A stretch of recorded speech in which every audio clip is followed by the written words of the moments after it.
we're about to get underway, and I'll do some introductions and bits and pieces beforehand. We are doing a live stream also, so could I just ask those that have phones in the room, you're most welcome to keep them on because there's a Twitter handle which I'll reference shortly, but if you don't mind turning the sound to the quiet version of it, that would be most helpful. Also, if you've got glasses around your feet, if you don't mind just keeping an eye on those. Last night it turned into a Greek taverna, so if we can avoid that, that would be superb. So, ladies and gentlemen, my name's Simon Curran. It's my great privilege to be the MC of this event today. Can I just, before I introduce our wonderful speaker, get an indication of those that are here for the first time to Spark Lab? Okay, so a number. So I'm going to briefly explain what Spark Lab is, and that'll be a segue into introducing our speaker.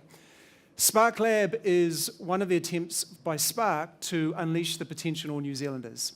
Now that's the vision of Spark, and it'd be familiar language to a number of you because you would have heard permutations of sentiments like that elsewhere.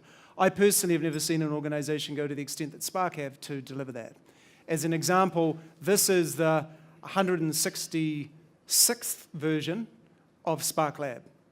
Free events that we put on throughout New Zealand that bring in business leaders, category leaders, thought provokers, and speak to an audience such as yourself free of charge. How Spark Lab began is about 18 months ago, where we focused on what we call communities of interest. So that started with the likes of film and fashion and music and art and architecture. And it was during one of those series, someone said, hey, you know, these are great, but what would be really helpful would be to do something around design or the business of design. And that conversation became business per se. And they explained to us that because there's someone at the height of an organization or looking to get into an organization or looking to start an organization, where do you go for advice? Because it can be quite lonely. And so out of that, someone else said that would be a good idea, and we piloted it, and as I say, now 166 events later, we've managed to bring in speakers from all around the world, from incredible organizations such as what we have today. By way of an explanation how the event will run today, so it's a Q&A, and what that means is the Mobi site that you use to come in with, that has a field on that is how you ask questions. So I won't be taking questions from the floor as such, but you'll have the opportunity to text questions through to me that will come up at the front.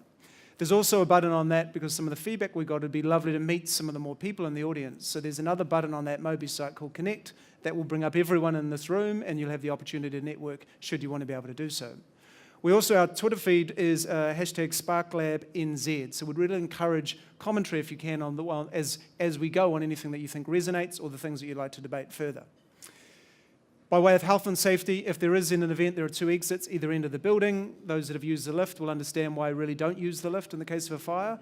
Walk it out, and then we assemble on the courtyard outside the front here.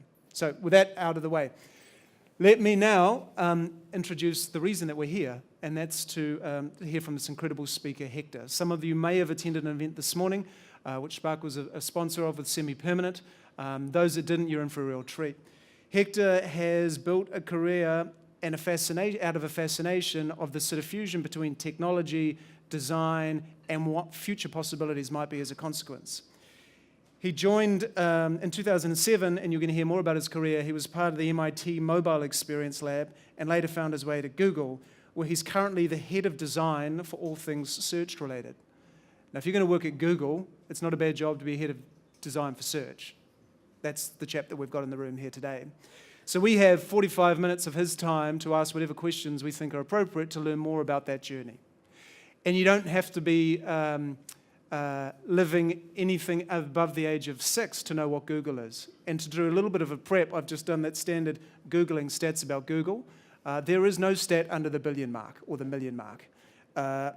Facilitates 2 trillion searches annually, 100 billion searches monthly, 2.3 million searches per second. So since I've been talking, 300 million searches have gone into Google. Fascinating. The business was valued in May of 2007 at 101 billion.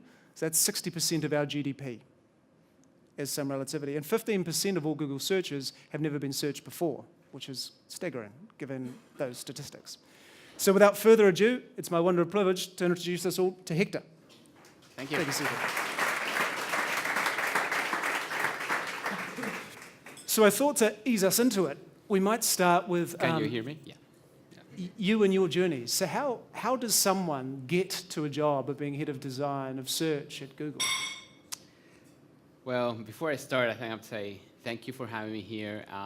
I had no idea about the initiative of Spark and Lab, and I love to travel around, and seeing initiatives like this throughout the world is fantastic. It's fascinating. It's free, and it's like, I used to live in Japan many years ago, and one of the things that I loved the most was this notion of communal cultural spaces. In the government pays for them, and people just come and hang out and do whatever they want.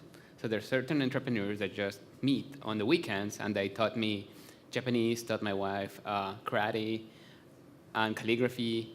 But I just thought about this spirit of trying to teach people or show people or disrupt people just because we can, and it's fantastic. So Great. I'm actually really excited to be here. And all those things that you said about Google, as you were saying, it felt kind of weird being standing behind you, like, oh my God, is that true? So back to your question, throughout my career, how do I arrive to this job? I started as an artist. I actually went to school to fine arts. My mom is a fantastic artist, and she loves it. So then I have the tension that my dad is an engineer, and he was like, nope, you're not really gonna survive, you're just gonna be an artist. So he said, you should better do engineer. And I said, all right, I like to build things. Part of art is that I like to create stuff with my hands. So I learned how to code, and it wasn't that hard, so just doing it. Anyway, I ended up doing engineer, and I like both. I had no idea there was this notion of interaction design or UX back then when I started. I think I was not really a discipline. So I just went through both. I worked for many years for Hewlett-Packard, doing UIs for, I don't know if any of you seen an iPad. It's like this thick. It's like this big. It's like the first portable computing, if you will. You needed a stylus to use it. The battery lasts like half an hour, and if you put the Wi-Fi model, it lasted like 10 minutes. Anyway, it was not great. But I used to do that. Then I moved to Vancouver, worked for a few agencies there, moved to Italy for my master's in interaction design, moved to Boston when I went to MIT, which I wanted to just go because I have this notion of art, design, and technology in my head.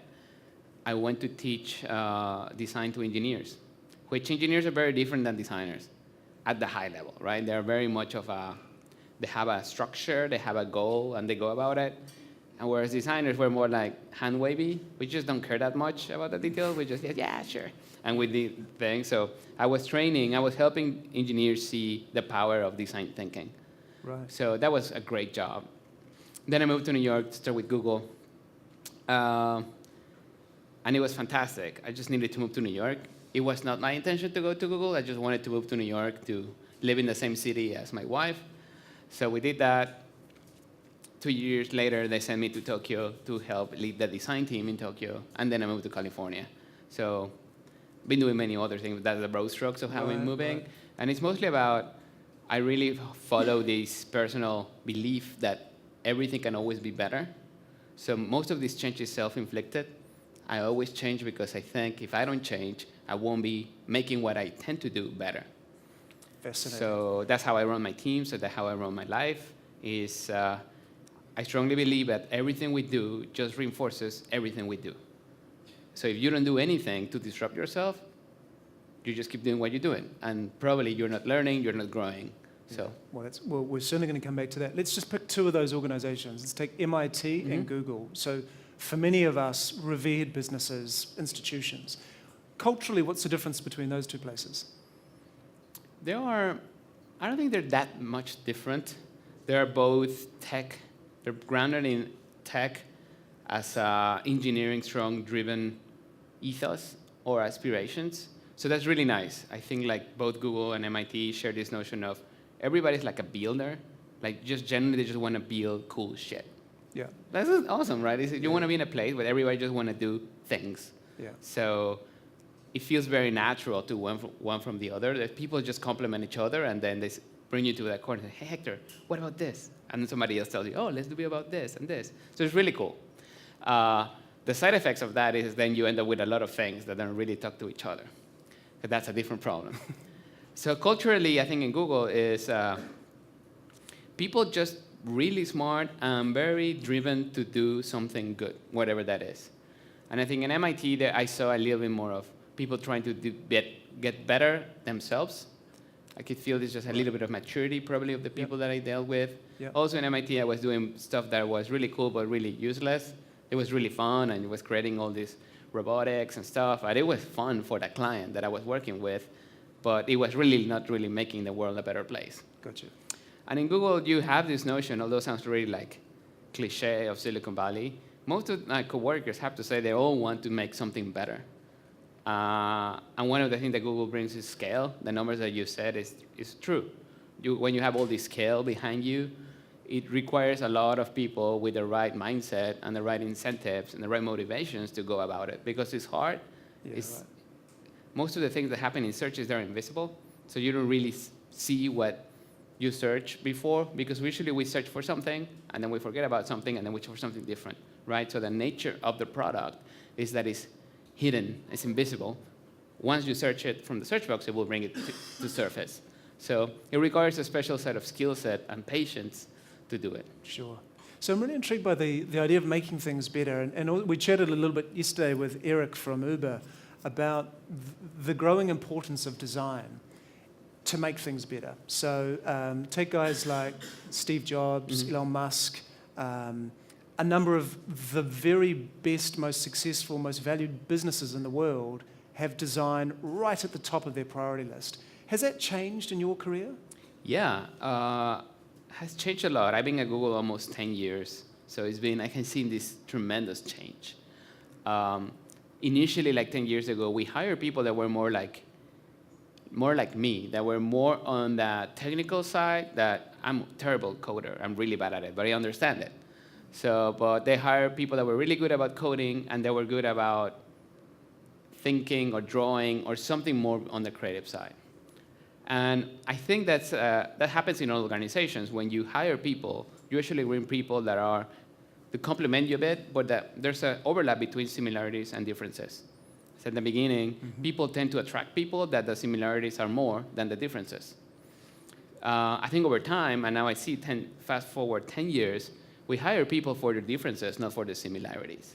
I guess when I hire people, and I should encourage all of you when you hire, don't focus on the similarities, focus on the differences. Similarities help to get everybody up and running really quickly in the short term, but in the long term, what happens is you lose perspective, you lose that diverse point of view on the problems. Especially if you solve large problems at scale, you need a lot of diverse point of views. Yeah, right. So I have seen that. The amount of designers or creatives that I hire now are so different, are so specialized, they're so unique, right? So I hired a bunch of linguists, a bunch of people that just write copyright, or content creators, content strategists, visual designers of those ranges, motion designers, UX engineers, voice interface designers. So the amount of specialties that I'm able to hire now is tremendous versus 10 years ago. Yeah. So the function has grown. We definitely have a seat at the table, so we're able to have a conversation with our product managers, our engineers, business people to say, hey, we see this opportunity in the marketplace. Can we make this happen technically? And then usually my team comes in and say, okay, but then what is this useful? What is the value going to add to somebody? Gotcha. So it's really nice. It's always tension. It's healthy tension. I really encourage when working to feel like you always be stretched. This is also part of me, like I love to always be challenged. Yeah. But I think if you don't have the tension, if you don't have that dialogue, the thing you're putting out could not be as good as it could be. Gotcha. So one of the questions already coming through is, as you look at your team, as diverse as they might be, what are the universal principles of design for Google? I think that empathy is the biggest one. I think empathy, as you have to think about internally and externally. Internally is because you bring the diverse set of people, most likely they will not get along really easily, right? Yeah. So there has a huge factor of tolerance and empathy of what the other person is coming in. Yes. So say, Simon, you join and say, hey, let's do this red. I'm like, I don't know, man. Red seems a little bit weird. Why? But it's just try to understand or assume the best intent from you, because you probably have a really good idea. And if you have empathy, you will allow you or somebody else to express what they want to express and enable to have that dialogue. And then externally for users is, when you say we design for billions, is who is going to use this thing that we're designing in which situation and with which other people, right? So sometimes we design too much a little bit for people like us, people that are privileged, that have really fast connections or really big phones or stuff like that. But that's not always the case. Especially the biggest growth we're seeing is in new markets, in markets that are not developed, fully developed, and where the constraints from technology are higher than the one we resemble ourselves. So you have empathy for those, and actually you see how much it takes a page to load, or why people don't understand the buttons that you thought were so clear. Having that empathy is critical. Yeah, right. It's critical to design the right products, and just have enough humility to learn that you did it wrong, and you can always do better. So, because there'll be a number, are there any designers actually in the room here today, just to get a sense? Okay, so a number, and I'm sure those with an interest in design far greater. When we're talking about designing for diversity, that's one thing. Designing for 2 billion people, that's another thing. So how does that thought process work when there's such a large audience using your platform every day, every second? You require an amazing team to do it. I think it's just a matter of, you cannot just, you have certain understanding of patterns of people, and usually we try to solve problems and try to solve it at scale, right? To somebody with certain properties and how they will go about it, and we try to solve it at scale with different constraints, with different devices, and different opportunities.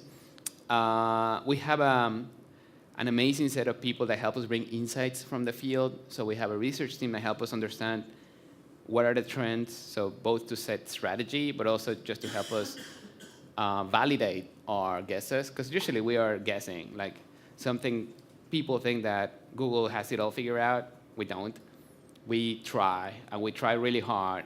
And I think one of the things that makes it special is we keep trying all the time, because it's really hard to think that you're going to solve it for 2 billion people in your first shot, or second, or 10th. Yeah. Right? It's never the case, because you always forget something, or because the world is always changing.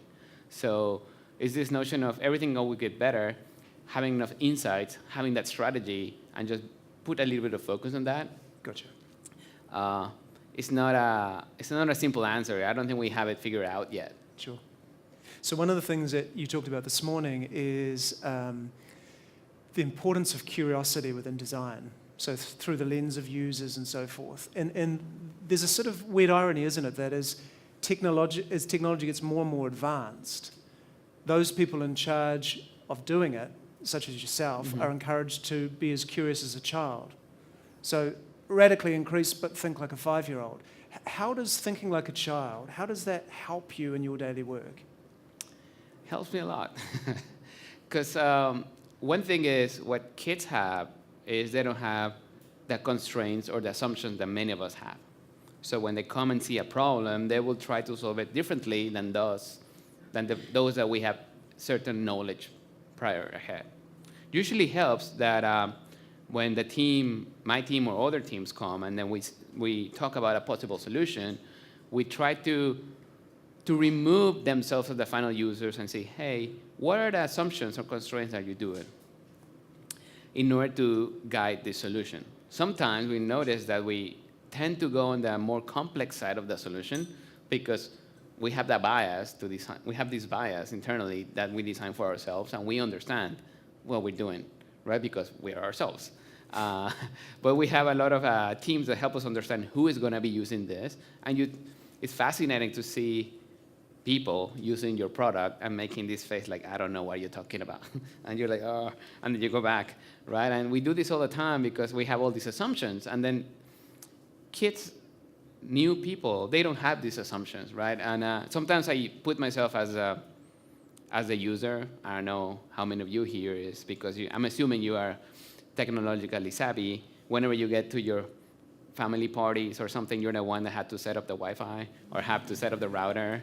And I hate that, but I do have to do that for all my family. Just, oh, the Google guy, can you set up the printer? I'm like, no. And then I put out this box, and I have this huge manual, and I just don't understand why or how. So, and I think that there are good people behind these products, but I think they have all these assumptions that people understand these really hard acronyms, so they understand how things go. It's just complicated. Yeah. Right? So it helps a lot to bring these stories back to the team and say, hey, why is this thing so complicated? And it's usually because there was a constraint that we needed to release it really quickly, or we need to be helping this other thing that nobody else thought. So, but always questioning, like, why is this so complex, and kind of make it more simple helps a lot. Sometimes, I think one thing as leaders, as you are, of your businesses, when you challenge your own teams, when you challenge your own companies, it's not that they're going to change day one, right? Because probably the constraints are a bit too set. But it's important to set that tone and say, okay, next time, or what can we do in order to make it simpler for V2 or for V3 or for a week from now? It's an important thing to recognize that change and adapting to change takes time. And if you set up enough conditions for your teams or your companies to behave in such ways, it's much easier.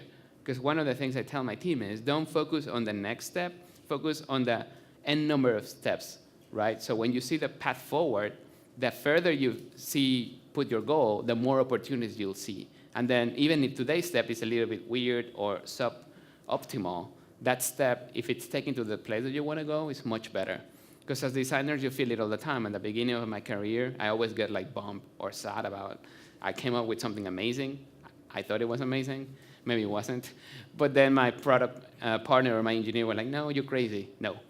And then they just move. And I'm like, why? Like, I put so much effort, right? And what I learned over the years is that earlier I let them into my creative process, the better, because they feel they actually want to solve the same thing that I wanted to solve. It's just as designers, we have this superpower of rendering ideas. Everybody has amazing ideas, all the functions, business, legal, lawyers, they all have amazing ideas. But something that they lack of is this ability to draw the idea. Sure. And it's something that designers, we have this amazing superpower, and we put it into paper, either a wireframe or a Post-it or a Photoshop mock. We have that power to entertain possibilities and draw a future and get people excited. But if you do this from the very beginning, people will follow you because basically, oh yeah, exactly, that's what I had in my head. So the more and more you grow in your career and the more collaborative you are, the better it gets. But it's just you need to have this notion that it's a long-term game. It's never like next release. So otherwise, you don't have enough possibility, enough wiggle room to innovate and change. So a number of the questions coming through at the moment are to do with... I don't know why I'm rotating that way. But no, you all round. So how our education system at the moment, it's a comment about New Zealand, but it's a comment globally, isn't necessarily being built for the world that these young kids are heading into. And so the ability to feel that you're creative, whether you can draw or not, feels like it's going to be increasingly important. What lessons have you taken from Google that if you had your time to apply to education, might you? How might that change your kids? Yeah, good question, because we have a 4-year-old, and we're just trying to see where she could go. I'm not... I don't have enough knowledge of what education is going on here in New Zealand, but I can give a perspective on what I see education worldwide is. I feel is most of the optimization for education was done for a set of, let's say, time and place where we're focused on industrialization. We're trying to get people learn hard skills, and basically the people graduating nowadays are really good on a given skill set. But then when I reflect on my own career is, I had no idea what I wanted to become here, like as a UX designer. I had to take so many detours, but then the system didn't allow me to have those detours because the system was very single-tracked.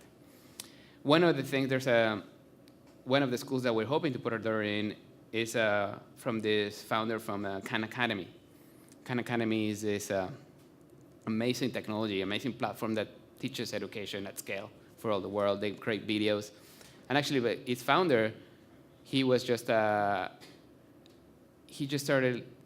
he was really good teaching, and he just made videos of himself teaching, and then eventually he created this amazing company. Anyway, so they had this amazing place that school resembles a lot like a company, in where children are not grouped by age, but by independence level, and where children are not graded, they don't have homework, but they're driven towards a long-term goal, so they have projects. They have a project of, say, I went to visit, and they were like 5-year-olds, and they were exploring the concept of boundaries, super deep concept. and they were like explaining boundaries and making plays, and they're making posters, and they're just exploring through diverse point of views because there's only 5, 6, 7, 8-year-olds all working together to a goal. And I found it so refreshing when you go about a problem collaboratively and acknowledging each people's weaknesses and strengths, things comes out as best. I think education should be like that. Education should enable the best of people and not try to put people in very strong guardrails. Great answer. I'll read this question word for word, which is it's great. You seem to be an artist at heart, and you've developed a respect for engineering and the powerful combination of the two. Does art still innately drive your design intentions, or has engineering become the primary driver and art refining your approach? It's definitely design. Engineering, I have a huge respect because it's just make things happen. They build the stuff, right? So if you don't understand how the things are built, I don't think you are able to empathize enough of the hard work it requires. But at the end, I'm a dreamer. I'm an explorer. I like to imagine possibilities, and I will always, hopefully, stay like that. Like, I think there are much better people than me that are able to build amazing things. I think I really enjoy understanding constraints and imagining possibilities. And that's all I do. Gotcha. It's all I do, but the more I do it, the more you share it, you'll find people that also want to do similar things, and you bring people together to imagine a future. If you understand the constraints, you just go about it. Fantastic. And let's pick up that theme of imagining the future, because a number of questions coming through on that. So the technology that we experience today, for a number of people, is already intrusive. One of the references that we've got going on now, and one of the questions is people talk about going off the grid, which back in the 50s would have been getting a rifle and heading into the bush, and now it's not switching your phone off for a week. Yeah. Is technology going to become more and more obtrusive, or intrusive rather, or are we going to start reversing that as a trend? That's a very good question, because let me put first my own point of view of how I deal with it, because it's and then where the trend is going. I think it's very easy to get sucked into technology. It's very addictive. It's very easy to always have this notion of what's going on right now. Notifications, all that I think it's a fantastic tool, but also comes with a lot of cost. I think it's very hard as a species. I think we're not really great planners. I'm just going to say that. Maybe I'm just making a terrible mistake. But I think all the people I know in general, they're very good about planning for something really short term. But this long term, like training for a triathlon or doing a marathon or saving for your house, those are hard things and requires a lot of discipline that we are not really good at that. Sure. So technology is not really helping us get better at those long-term things. So personally, I do a lot of that, a lot of those trainings, a lot of those goals that seem impossible to do, just to teach myself some rigor on how to go about something that is hard. I know that at the end it sounds, oh yeah, everybody should run a marathon because at the end everybody's more healthy, right? It sounds very easy, but it's really hard to do it. But going through that process have told me about how to design products, and how to design services that will enable people to think about like long term. I do think that trend will hopefully change because we were able to understand someone's goals. We were able to optimize or adjust the way technology's roles in your life. Currently, you are basically broadcasted with all these services, all these brands at all times because basically they want to compete for your attention. They don't know what you want to become. They don't know that Simon wants to become a better something. But say they knew somehow, I don't know how yet, but if they knew, I'm hoping that if technology is able to adapt to you, then you will get information in the right time and the right place that will be relevant for whatever goal you have in your life, right? And it will be complementary to the service that that brand or that product is delivering. So I think in that dynamic, it's a much healthier because then the competition is not as such of your attention only, but it's to provide you a better service for you to become a better person. Okay, well, and I'm going to ask you to unpack that more because we hear a lot about the Internet of Things and we hear about connectivity and the idea that my fridge talks to my watch, talks to my light bulb. But play that out for us, like 5 years' time. What actually does that experience look like? All things go into plan. Yeah. If you think about all of you have like a really smart computer in your phone, in your pocket, which is a phone, right? It's a general purpose machine. It is able to do all these different things. So we've been building general purpose machines for the longest time because they're really handy, because they're really flexible, because basically you can do all these things with one. It's like Swiss Army knives. And we all have one in our pockets. I think that trend is going to change a bit in terms of, say, you don't always use the same knife to cut sushi or to cut wood or to cut a taco or a quesadilla, right? You have special tools for each of them. And the people that value that nuance or that difference, you have different knives or different utensils or different tools for different things. I think this, your watch talking to your TV or car and so ever will allow us to have more contextual way of accessing technology, right? So in where you will be able to remind it to go to the dentist when you're brushing your teeth, which makes a lot of sense. Right now, I forget to go to the dentist a lot, and then I get really angry with myself because it doesn't remind me. But the thing is, I remember to remind myself to do that when I'm brushing my teeth, but I don't have my phone there. Remind me to buy milk when I'm opening my fridge. Remind me to do something when I'm driving or when I'm using my bike. Technology will become much more modular, much more contextual. Mm-hmm. So when you are doing something, you will be able to ask for whatever something else to help you on that task, right? So imagine you can go to the supermarket and you just talk to your shopping cart and say, hey, just the same thing from last week. And even better, you can send me instead of you going to the shopping machine to shopping for you because the thing knows you. So I think there's all these use cases going to become really possible because then the act of doing something will become more contextual. And then if you will or you have, you can say, I want my wife or want my daughter or want somebody else to do that for me. Yeah, great. So if that's happening in people's homes, what's the ramification for, let's imagine in the audience are people working for airlines or insurance companies or phone companies or whatever that might be. This idea of moving from a general tool to specific tools, what are the implications for these people tomorrow in their businesses? So, for instance, in airlines, like they invested so much into these huge touchscreens and you cannot turn them off and they're a pain in the ass.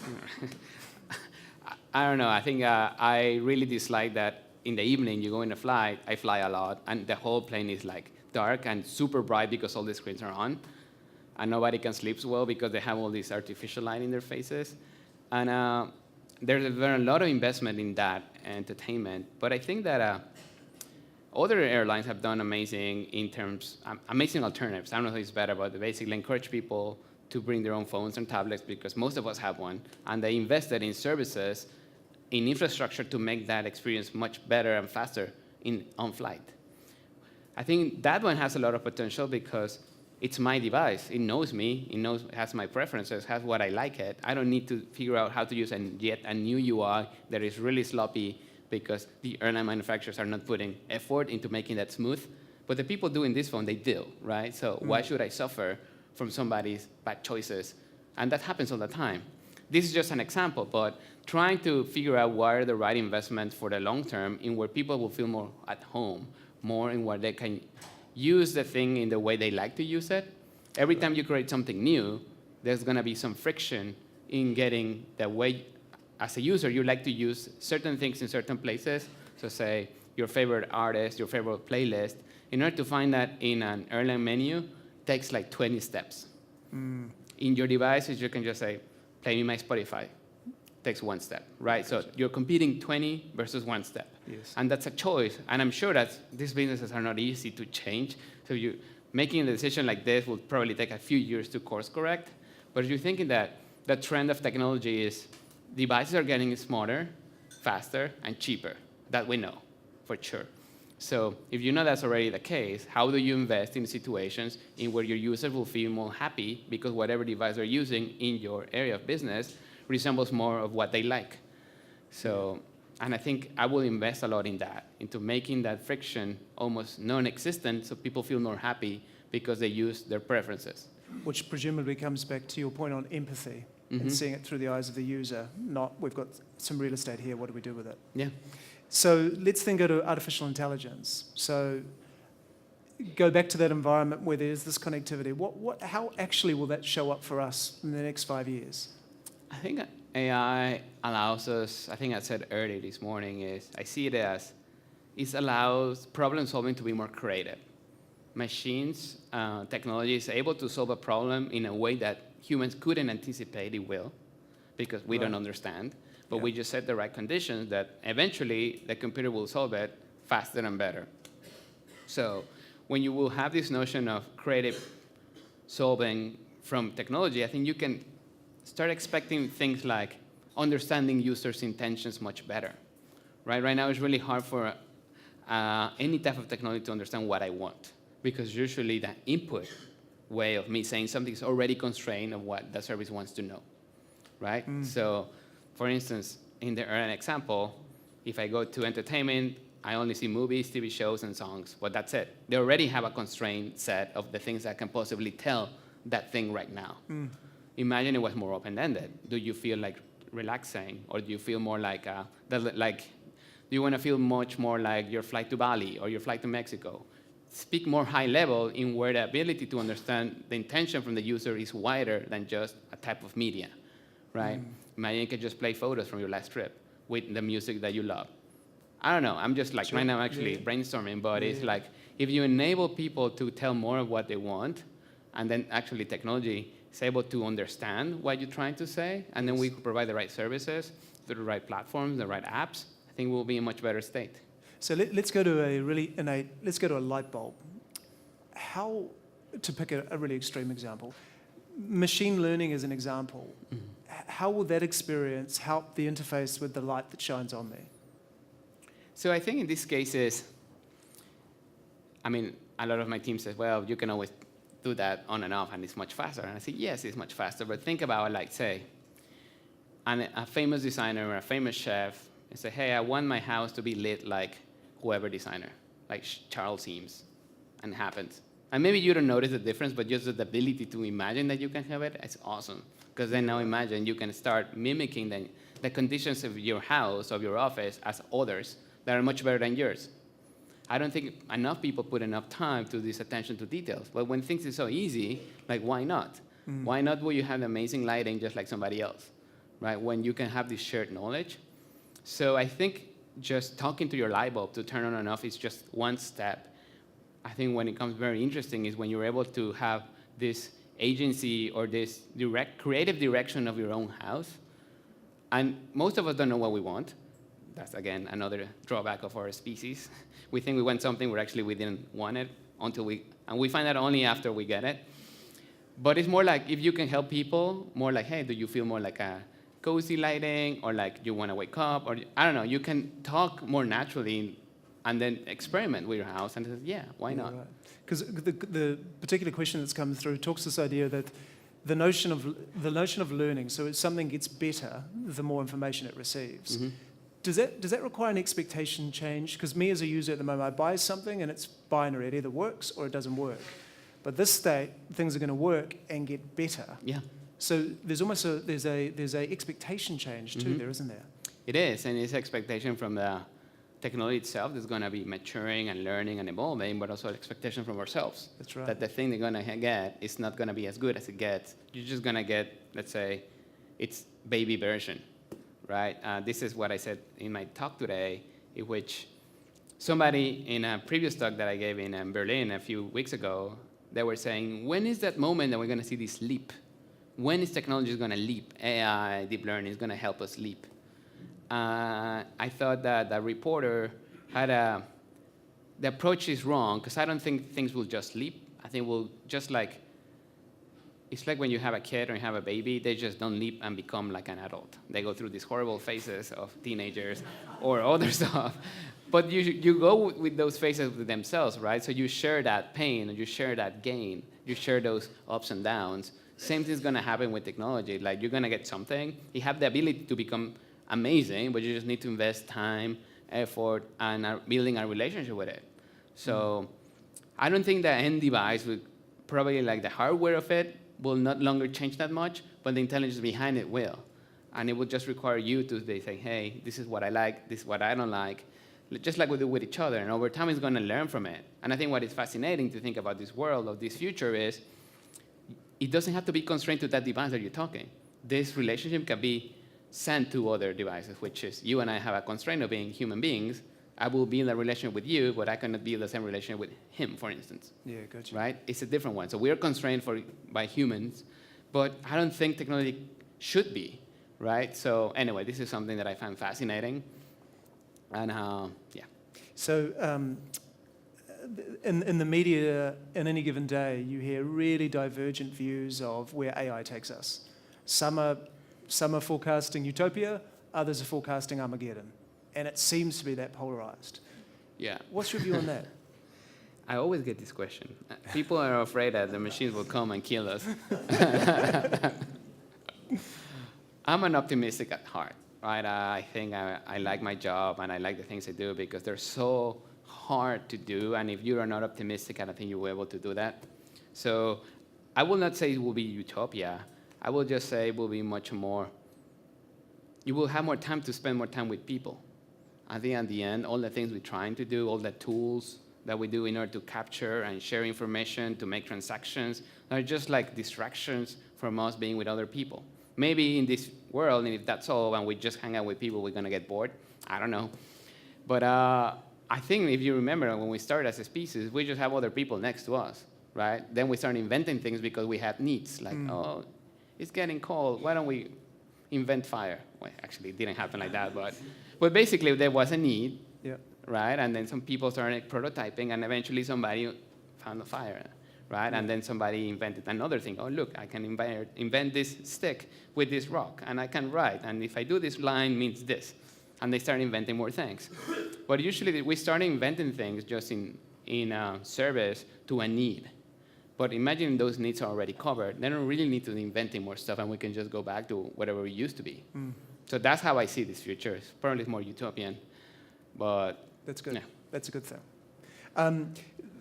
Some of the nature of the questions are, it's easy when you work in Google to have a senior team all interested in design-focused, human-inspired, empathetic design. But if I work at a potato chips company and my boss doesn't get that, or I work at an insurance company and my boss doesn't get that, where do I start? So how do you take a concept like human-inspired design, empathetic design, and literally make a first step? fortunately nowadays there's so much research that proves that user-centered design yields better results, whatever that is, like revenue or engagement or whatever. So when I started back then, it was really new, so you have to really convince people because on different matters. Like I think right now there's so much, I read a lot of business magazines and a lot of business books because I just like it because I'm not good at it and I want to get better at it. And a lot of the talk is about when you understand your customers, when you do user-centered design, things turn out to be better because why? Because it will resonate with those users, right? So I think I will encourage people to talk about the end-to-end customer journey or customer experience. And usually what happens is you need to align the goals, the same intentions or the same incentives. Usually what happened to me when I was working in very small companies there was a misalignment in terms of what we wanted. I wanted a better product and they wanted more distribution or they wanted more or lower prices or whatever. But if you unpack that, I think you can find a common ground in where that goal means the same for both parties. And I think that's a great way to start going, right? Because say, if it's lower prices, maybe it means that you have to increase distribution, you have to increase production in order to reduce that margin. So in order to increase production means that more people have to buy more stuff. So have to buy more stuff and it has to resonate with more people. Yeah. I mean, there's ways you can elevate the conversation in such a way that at the end, you want to create something that is useful and it resonates with your audience. Great answer. Let's go to diversity. So a lot of what you've talked about is, and you're designing for a lot of people, but nonetheless, whether it's a small or large, the importance of divergent views. So by employing a diverse group is of course one way to do it. But how do you encourage diverse thinking within a group, within your teams? So as a leader, you have to be aware of the different type of people that you have and provide enough space and time for those that are not, say, extroverts, right? Usually introverts or other type of people need more space or more opportunities than, say, extroverts like me. I can just take it and I can just talk, right? But you have to be aware of those and set up enough conditions so everybody's able to participate equally. It's not that easy, right? It's not that easy because people, we are complicated. And whenever you add a new one to the group, the whole dynamic changes. So you have to be aware of that dynamic. And when you hire, you have to hire people that are able to understand those dynamics. And as leaders, just set the tone that you expect that from your leaders, right? So if you don't set the tone, it's very hard for the organization to think about why diversity is important, right? Because actually it's really, for most of the, let's call it the junior people, the new people coming to the business, efficiency seems very easy to attain when everybody is like you, because you don't have to convince Simon, because Simon is like me, so have an easier time convincing you than convincing him, right? So efficiency is definitely a short-term gain. But I don't think we all here to just do efficiency, especially not in the short term. I think especially if I see people coming to this room, it's because they have an appetite for what's coming not only tomorrow, but beyond that. So if you want to be able to influence the longer term, you have to acknowledge that for a fact that your head, your way of problem solving is just one way of doing it. And one day will be the best way, but probably for the rest of the days, it won't. So it's just acknowledging that, and yes, taking that efficiency risk or hit at the beginning, but investing in long-term situations, dynamics, incentives that will help bring talent of all types. So for the people in the room that hear that and think, thank you, that's very, very helpful. That's exactly the kick that I needed. Where do you find ongoing inspiration? Because we can leave inspired and hearing those thoughts. We can get back to our desks and find that hard because not necessarily our peers are on that same page. Are there websites you go to? Are there brands that you follow? Are there blogs you track? Mm-hmm. I usually get all my news printed. Really, I read the newspaper, and I subscribe to a bunch of magazines. I read newspapers and magazines a lot. One thing that I found really useful, like a few years ago, I stumbled into this magazine subscription. They send you a new magazine every month of a new domain. You don't really know, so you trust that the editor will send you something that you will like. Most of the time, like 80% I like, 20% is like, ugh. But what it happens is just give me this really deep, let's say, one on coffee, one on cooking, one on knives. And then basically I'm able to see the world through those really enthusiastic about that domain. And that keeps me really fascinated. Because otherwise, I will never go into a store and buy a magazine for knives, right? Like, I see no reason. But when you get it, and it's so pretty, and you just go through it, and you put, oh my God, it's really complex. I love to be inspired like that. And the other thing I do all the time is I travel. I travel a lot, and I ask questions with locals. I usually don't stay in hotels. I stay either in friends' houses or Airbnbs or places in the community. And I usually go and talk to the people selling vegetables or the people around and understand what do they do in the mornings, what do they do in the evenings, why do they do that, and people love to talk. So if you just ask them, they just talk, and it's really amazing to think like, oh, because my grandma used to do this, and I learned so much from that, and I usually bring those different views on how do you drink coffee, or why you have the heavy dinner, why do you have your heavy meal in the evening versus at lunchtime. All these different point of views of the world, and I bring it back to my routine and question my routine.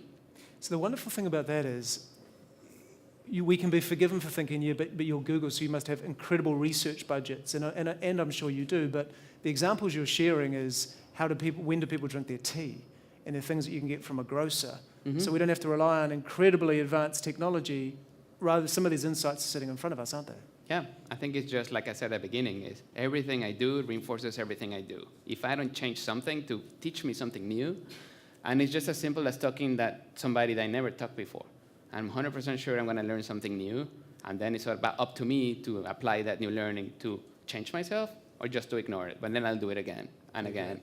And I just seen like, one of the things I was telling Simon earlier, the other Simon, seems like Simon is a popular name in New Zealand. Right. I have to ask you why.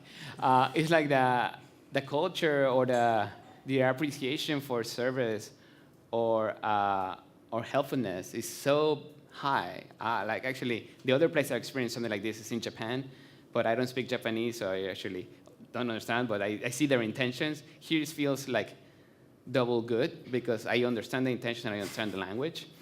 And it's not common. It's not common to have this. There's something here that yet I don't understand about the way people were raised or the values of this country that enable people to just want to do the extra thing, to be extra nice or understanding or helpful or enablers. So I think that's fascinating. Yeah, it is. We're in now, unfortunately, our last 5 minutes, because this, I think, could go and go and go. Certainly the questions are coming and coming and coming. What one piece of advice would you give each person in the room? Not each person one piece, but 5 minutes. but one piece of universal advice for the room, and how to be best prepared for what's coming at us. I think it's just understand that the only thing that doesn't change is change. If you really understand that, it will help you tremendously, because either personal or professional, I think we can only be so ready for what's coming, but we don't predict the future. So the only thing you can do is understand that the future is going to bring a change, a different state of mind, or business possibilities or opportunities, and then how much can you train yourself to be ready for that change. So if you're ready, if you just embrace change as a positive thing, it's actually, change is positive. It doesn't have to be, culturally has a negative connotation, which I don't agree. Change is just opportunities. And if you understand how to see, smell, and just follow that change, you will be in much better state. Fantastic. I have to ask this because there would be 5 questions on your favorite book. The book for you that you'd recommend for the room on this theme. Best prepared, best state, best... Well, I don't have one book. But let me see what I read a lot of fiction, I read a lot of stories and novels, because I also find how when authors go through this creative process of trying to tell a story, it's fascinating to read an author from they were like young or when they're more like cheap. But probably novels will not help you, so they're just gonna waste your time and make you feel more happy. So a book that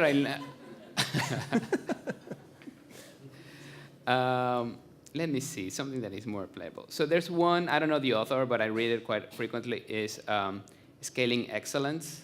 If I can send a link to everybody later. There's a book that I bought like 10 years ago, no more like 5, and taught me this notion of when you scale something, it's really hard to do it in an excellent way.